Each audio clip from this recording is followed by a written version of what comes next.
Good afternoon, everyone. I'm Pamela Hastings, Relationship Manager at Barometer Capital. And thank you for taking the time to join us for another Barometer Market Insight webcast. Joining me, as always, is David Burrows, our Chief Investment Strategist and President here at Barometer.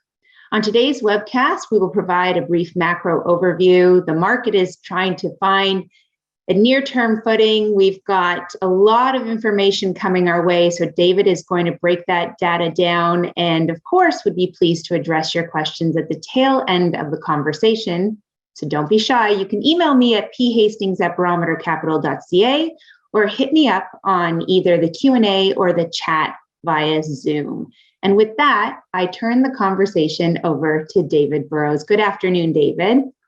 Good afternoon, Pam. How are you today? Great. Thank you so much. Looking forward to your webcast. Well, thanks everybody for joining. Lots to talk about and not that much to do.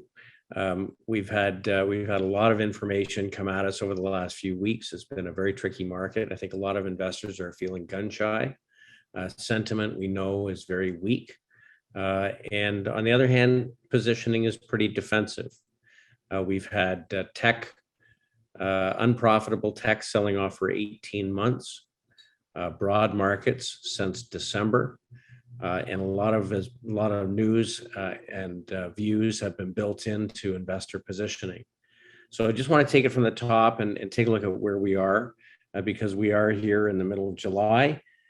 July seasonally is a pretty good month, and actually July has not been so bad for the market, but we know that August, September, October are coming. And I think people are trying to figure out, whether this recent market strength is something that can last in the face of a potential recession and higher rates. And so let's dive in. Just quickly, as most people know, we believe we're in a structural bull market that started in 2013. They tend to go on a very long time, 15, 18, 19 years. If that was the measure, we are still relatively early stages in that structural bull market, but there are significant pullbacks along the way. And, bull market corrections can go on in time, like the one in 1990-91, went on about a year, or it can just be a price event, which happens over just 2 or 3 or 4 months. We've had a combination of both. But so far, the correction that we're going through looks nothing like the kind of structural bear markets we saw 2000 through 2003 or 2000 through 2009. Yet, when you read the newspaper, or you follow talking heads, there's no shortage of discussion around comparing this to things like the financial crisis, which at this point, in our view, this looks nothing like. However, we do take these things seriously.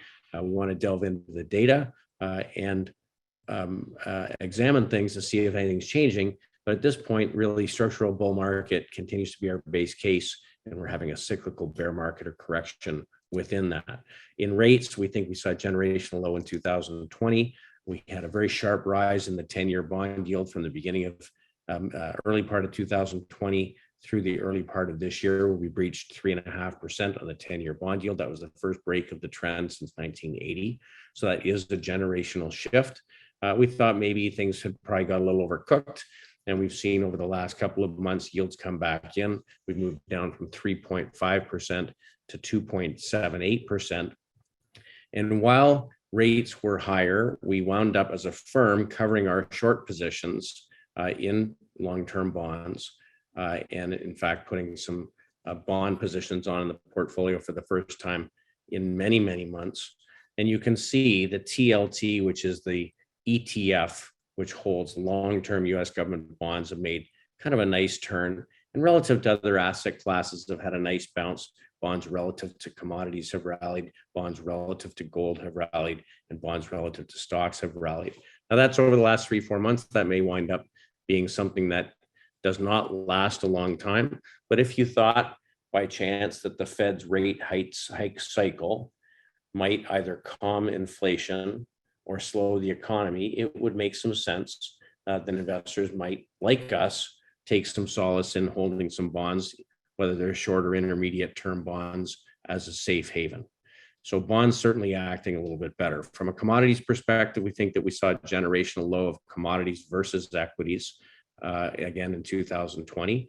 But we know that when relative outperformance begins, you have some pullbacks along the way. And certainly, if we take the RJI index, which is the unweighted basket of various commodities, the Rogers Commodity Index, over the last 6 weeks, we have had some pullback, clearly within a long-term uptrend and well above the long-term moving averages. If we look at a nearer term view, we held at the 200-day moving average. We tested it a couple of times. But keep in mind, this index continues to be, at this point, up 19.7% on the year versus very tough capital markets, even though recently in the last 34 days, about a 14% pullback. Maybe something that speaks to a pullback in inflationary fears. Our view is, though, that we've started a long-term structural bull market in commodities, and it's likely to last a long time. We know that crude oil broke out of a range that had been in since 2008 and got a nice run up in price, but certainly, again, pulled back to the rising 200-day moving average. At this point, uptrend is intact.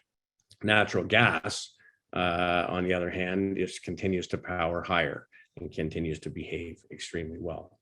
So commodities in general, we think, are in a long-term bull market, although with economic concerns around a potential recession, we've seen prices pull back, probably a healthy thing for inflation, and the producers have pulled back with them.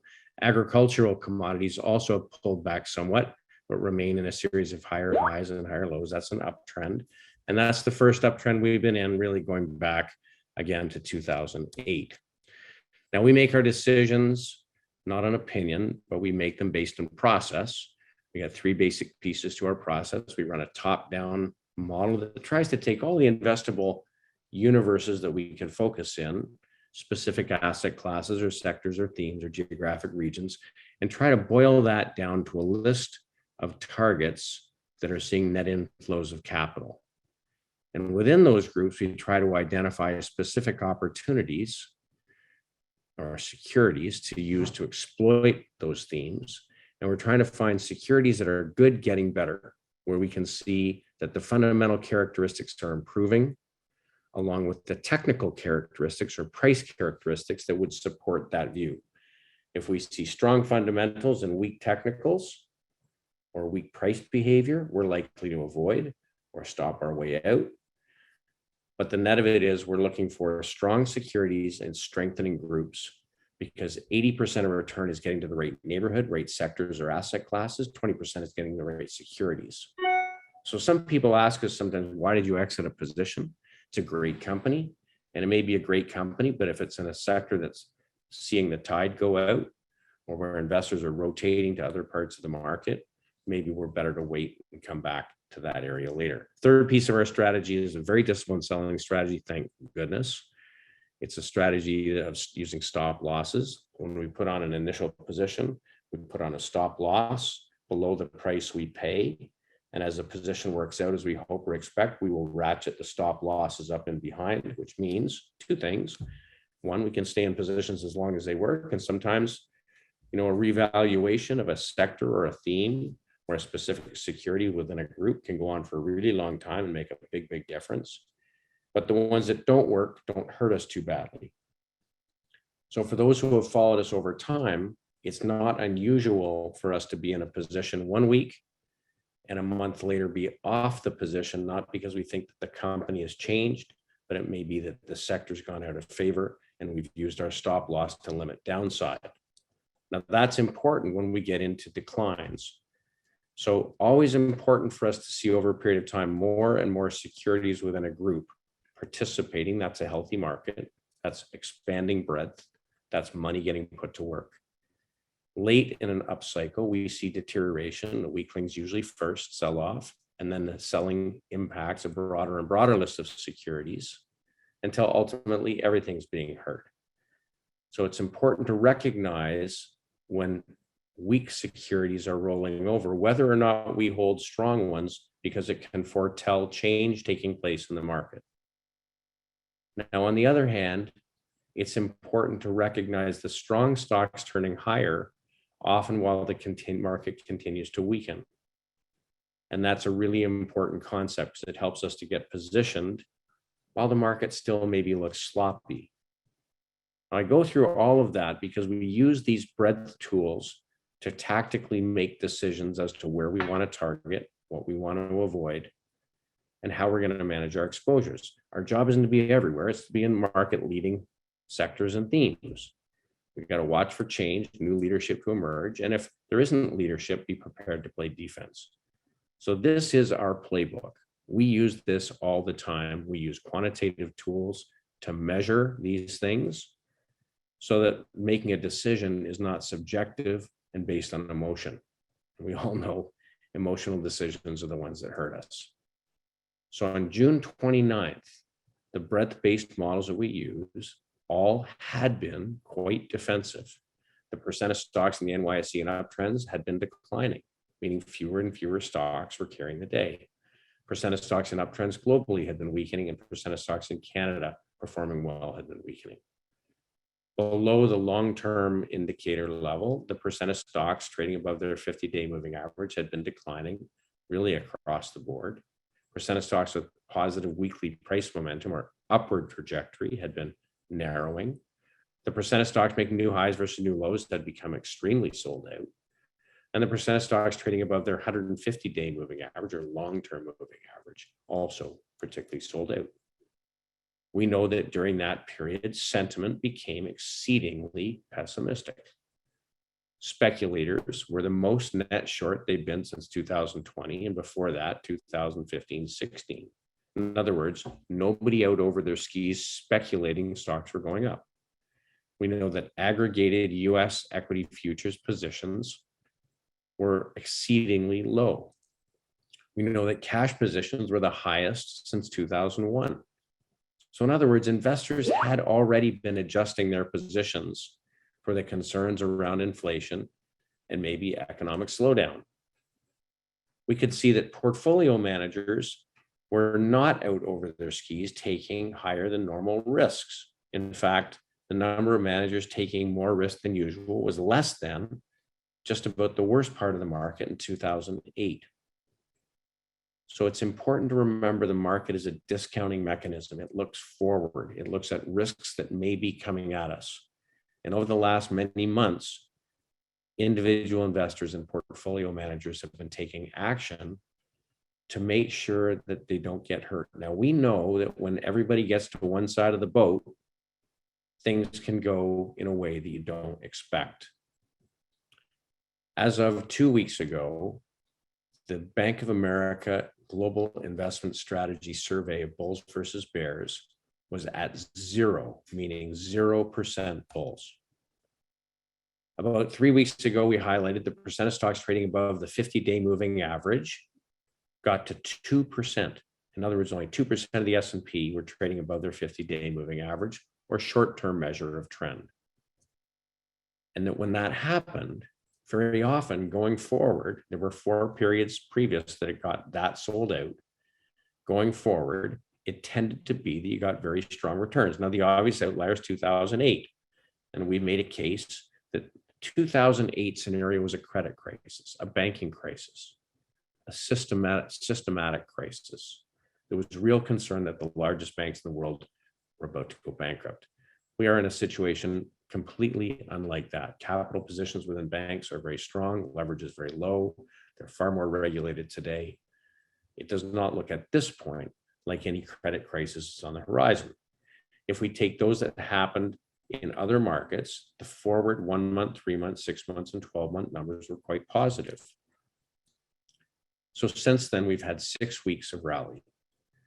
Now, albeit it's not a robust rally, we held at the 150-day moving average on the S&P and moved, 150-week moving average, and since then have been moving higher.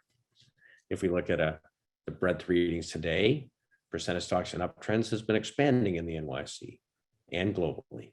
Percent of stocks above the 50-day have improved markedly in all cases. Percent of stocks with weekly price momentum, in other words, upward trajectory, now over 75% of the companies in the NYSE are in that better camp. So the picture is more constructive. On June the 23rd, if we took all of the major sectors that we follow and plot them on a bell curve as to what percent of stocks within each group was in uptrends, you can see that they're all piled up down here on the left-hand side. That means that any sector, waste management, housing, builders, semiconductors, machinery, and so on, in this column, had anywhere from 0 to 14% of stocks in uptrends. In other words, 86% or more of the companies in each sector were selling off and in downtrends. This is an extreme situation. Now, here's where we are today. Since then, we've seen breadth expand in many groups. All of those that are in capital letters have shown improvement and are improving from a breadth perspective. So we're all about understanding the market's message. Now, I can't tell you whether this recent bottom is one that is going to hold. There's lots of news coming at us, or whether it's a shorter term attempt at a rally. But I know from history, when we look at these readings get to exceedingly low levels, it's very likely that we put in some kind of meaningful low. So I'm sure we're going to get tested. We're coming into a seasonally more difficult period. We've got more inflation data coming at us. We've got GDP data coming at us this week that could mark the beginning of what they would say is a recession, 2 consecutive quarters of negative GDP growth. We're going to get a Fed decision tomorrow, which might be 75 basis points of a hike. But neither of those things are going to be much of a surprise to the market. Nobody hasn't read about the potential 75 basis point hike or that we may be going into recession. Yet the market on the other side is showing us improvement under the surface. We think that that's meaningful. Now, since last week, we got one more change. Percent of stocks making new highs versus new lows turned higher for the second time in this sell-off. Now, that only has happened a few times where we got down to below 10% and reversed up twice during the same sell-off.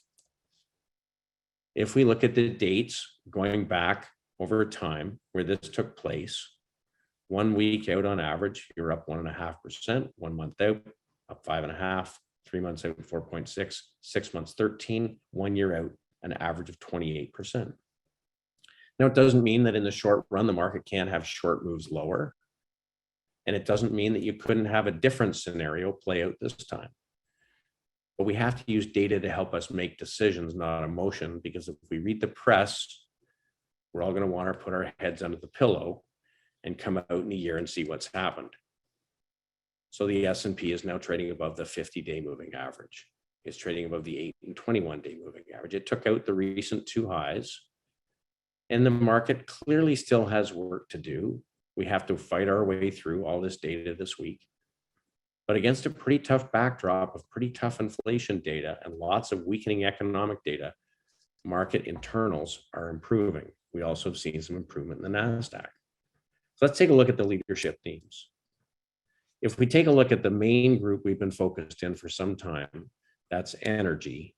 We can talk about a couple of weeks ago, we came down the 200-day moving average, held and rallied off. In fact, this is really the only key group that is economically sensitive that's done that.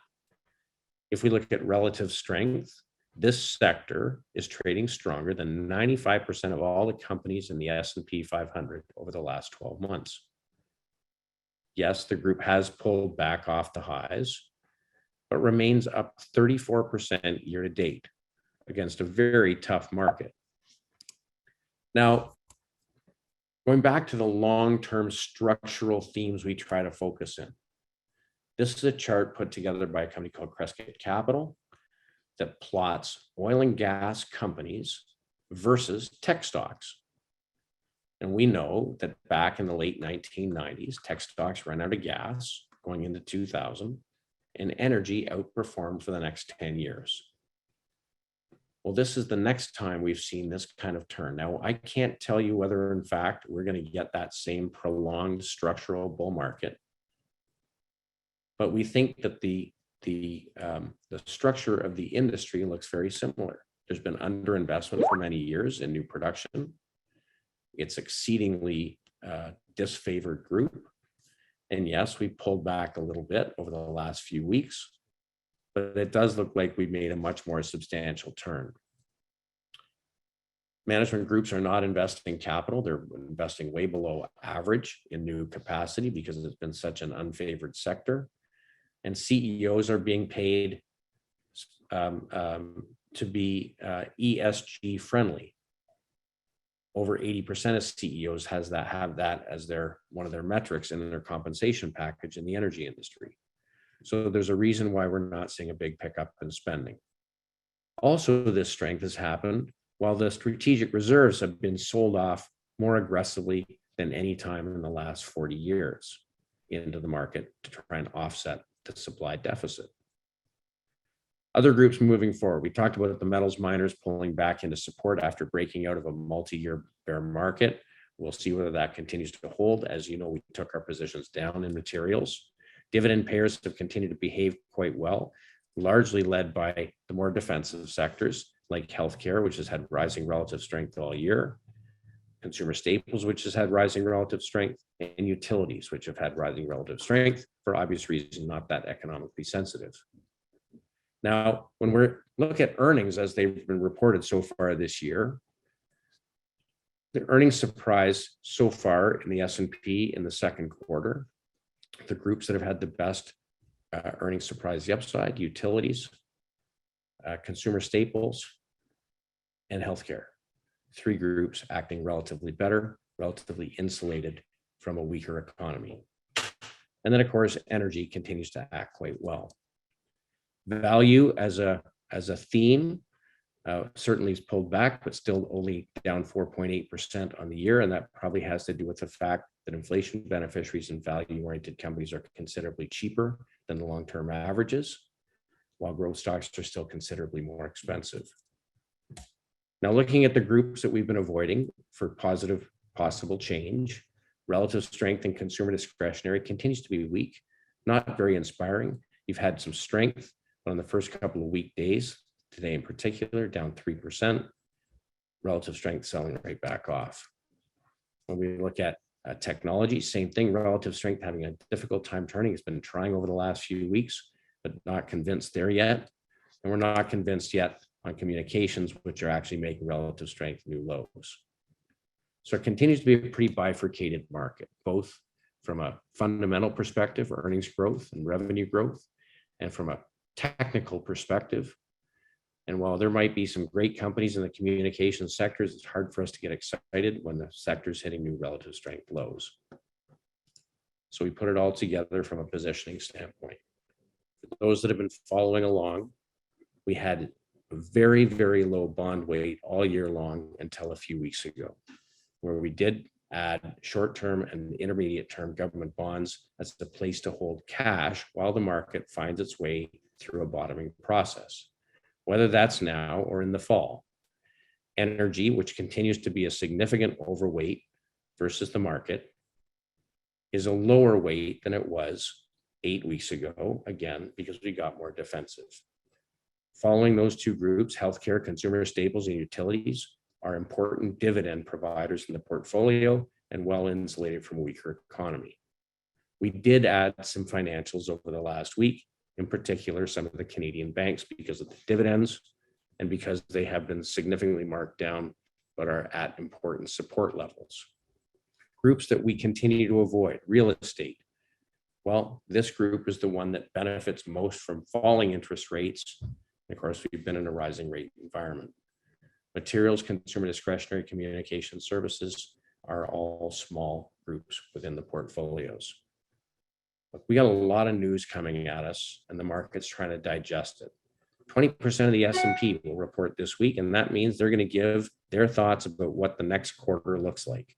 Likely, we're going to see some revisions lower because the economy's slowing down. We're going to have a Fed rate hike decision tomorrow, which likely will give us a 75 basis point hike. And that's the sharpest upward start to rising rates of any rate cycle we've seen since 1994.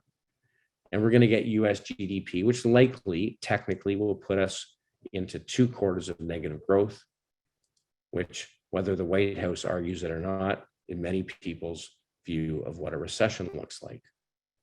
Recession can be deep or they can be shallow, and that remains to be seen. Things that we think are important. I know we all spend time watching inflation, and it has been painful for the consumer. But just to keep a running track, in the last 6 weeks, shipping costs are down substantially. Home prices are down, commodity prices are lower, energy prices are lower. Retail sales, as reported recently by Walmart, coming in weaker than expected. Inventories in general are higher. And as we talked about, the supply chain is catching up. The Fed's main job in trying to slow down this inflation is to try and match up supply and demand. If they can convince people to cut down on demand, then supply can catch up. And we're seeing that even in used car pricing and new cars. So there's the S&P. This is a chart from the CMT Association in their mid-year macro review. They highlight an uptrend that's been in place since 2012 and has held several times, including recently. But there have been a couple of outlier sell-offs along the way that were much more substantial. We think it's likely that we continue to hold this near-term uptrend. If our data starts to support it, in other words, rolls over, or market starts to get weaker, I suppose it's possible we have lower targets, and we'll take those seriously. As it stands right now, we still have a very defensive portfolio. We've got lots of cash, which means that we have lots of options. We'll monitor this stuff every day, and we'll continue to update you, but we are not afraid to get the defensive if need be. With that, panel, if there's any questions, we'll answer them, and hopefully we can come back next week with a little bit more data on how the market reacts to both the earnings this week and the Fed's decision. Absolutely, David. Thanks so much. So Jeff has a question here. He wants to know how important big tech earnings are in helping to put a floor under the markets. Are hiring freezes the new layoffs? Yeah, so despite the fact that tech has had a bounce here, we're not sure that the conditions are right for a significant tech bounce. So if there's potential source of weakness, it continues to come from tech. While their earnings and revenues are more predictable, people have been paying a higher multiple for them. They still are not inexpensive. The other thing is that people may not be considering is that the exposure to foreign revenues is substantial. So if you were to take Facebook, Google, Apple, Amazon, and compare them to other companies, you would find that they get an extraordinary amount of their revenue from outside of the US, which is great. But if the US dollar is strengthening dramatically, it means that the value of those revenues is less than what it would typically be. So I'll just see if I can throw that up there on the screen.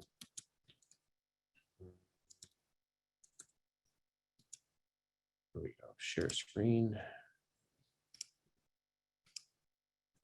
Yeah, so there's the dollar drag. So percentage of revenue earned overseas for the latest fiscal year is very substantial for Apple, Meta, Alphabet, Microsoft, and Amazon. So I think you can expect to hear some negative commentary around that as they report their earnings and having an impact overall. In the S&P versus, say, the Russell 2000, the S&P 500, many of the companies have a lot of overseas revenue. So that's going to be an important one to listen to. Oops. There we go. I keep losing you, Dave. The next question comes from Lawrence. He's looking to get your opinion on Treasury protected bonds, so Treasury inflation protected securities, whether in a bond form or maybe in an ETF. Yeah, you can certainly look at them, but what the bond market's telling us right now, and we were showing that earlier by the fact that the bonds are starting to outperform other assets, at least in the near term, that concerns around rising rates and inflation probably can ebb here for a little while. If inflation comes off the boil and the economy cools down a bit, bonds can perform a little better. And so I'd be less inclined to buy inflation protected bonds in the near term. But we certainly would, if you got rates to pull back much, if you want to have some fixed income exposure, the TIPS bonds would be one thing to look at. but probably, think about that like 6 months from now as we go through a little pullback in yields. Thanks, David. The last question here is about the forestry sector. David, do you have any thoughts on the forestry sector and in particular, West Fraser Timber? It remains a strong player in the sector. Any thoughts on that? Yeah, so look, the forest stocks pulled back the same way as most of the commodities did. Let's see if I can pull it up here for you while we're talking.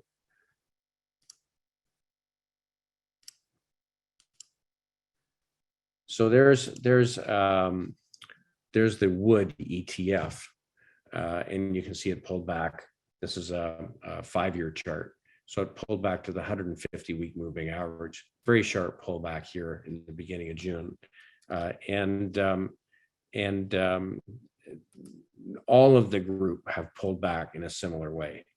So look, commodities in general, I think, have come out of a structural bear market, but we're now testing the upward moving averages. I'd let a little bit of time pass here before we start putting on positions. This week, as I said, is going to be important. We get GDP data. My guess is that if the Treasury bonds back off and if the dollar can back off a little bit, it's likely that these will get going again, but they've got a little bit of work to do. Great. Thank you so much, David. Always a pleasure to hear your views. Certainly, I know our investors and listeners today appreciate it. So thank you so much. And with that, I'll leave you with the final word.